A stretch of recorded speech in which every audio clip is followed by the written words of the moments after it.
এই যে 1 মাস লাগাত ওই যার আমি উপসর থাকি, বাট ওই রমজান আইসে থাকি, তো আমি ইফতার বাড়া থাকি নেই আর কি। তো ডেইলি ইফতার নেওয়া তাই আমি আবার হতে ওখানে কিছু ঝামেলা যা আমার কি থাকে, তো দেখি যেন ইফতার দেওয়ার আমাকে কোনো মানুষে ইফতার নেওয়ার লাগে হয়তো কিবা ঝামেলা করে। আজকে গাড়ি তো ইয়া সোয়েং গেলাম, গিয়া দেখলাম যে এখানে তারা ফ্রিতে ইফতার দেয়। তো আপনারা তোরা দেখাইবার চেষ্টা করবো, দেখবা জায়গার লোকেশন হইল গাড়ি উপশহর ই ব্লক আমাইলেও দেখি নিতে পারবা এখানে।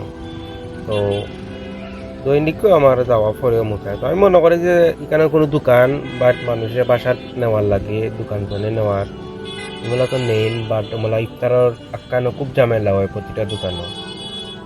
আজকে আমি গাড়ি তৈছি তৈয়া হই দেখি আটিটে গিয়া কিটা অবস্থা খান্দাত গেলাম, তো এমনকে গিয়া দেখি যে তারা ফ্রিতে ইফতার দেয়। তো আমি আলগা থেকে বইয়া ভিডিও করিয়ে আনলাম, ওই কিছু মানুষরে দেখাই, কেন আসলে তারা কোনো ভিডিও করেন না, কোনো নিউজ আইন না, চ্যানেল দেখান না, কোনো ইয়ে করেন না।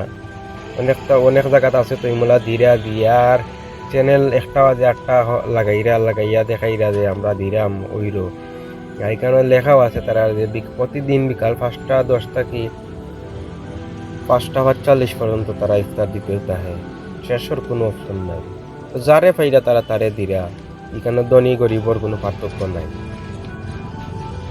যারেও তারা সামনে পার তারেও দিরা। ওই যে হোক মোটর সাইকেল খাড়া করিয়াও মানছে মেয়ে, অনেক সময় আছে রিক্সা খাড়া করিয়াও সামনে দিকে রিক্সা ঘুরাইয়া গিয়া মানছে অন্তরে লইয়া যাইরা। এটা আসলে আলাদা একটা সুন্দর, জানি না কার কাছে কিলা লাগবো, বাট আমার কাছে খুব ভালো লাগছে। তো কার কাছে কিলা লাগছে কইবা। আসসালামু আলাইকুম, ভালো থাকবা। দেখো অন্য কোনো এক নতুন ব্লগে।